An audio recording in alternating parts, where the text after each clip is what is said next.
मी सविता अरू एका संस्थेमध्ये सोशल वर्करचं काम करते। आपलं जीवन गुरुविना व्यर्थ असतं। मला इतके दिवस खूप वाईट वाटायचं की मला गुरु नव्हता।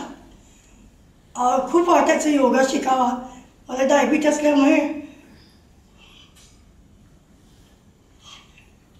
माझ्या बहिणी मला नेहमीच म्हणायच्या योगा कर, पण ते नुसतं टीव्हीवर बघून किंवा कुठे बघून मला ते जमायचं नाही।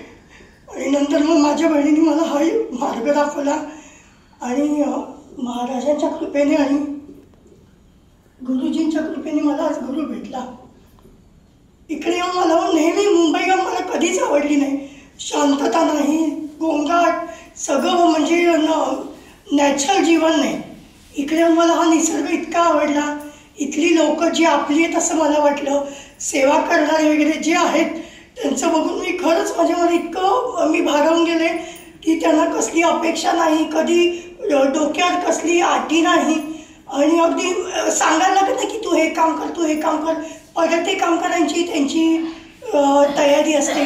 ही सेवा बघून पण मला अगदी खरंच भारावून झाले।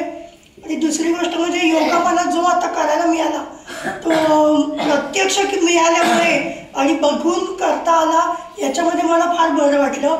आणि याच्या पुढच्या जीवनामध्ये मला खात्रीने मी नक्की चांगली होऊन पुढचं जीवन जे मी चांगलं झाल्यावर इकडे मी सेवा करायचं ठरवलं आहे।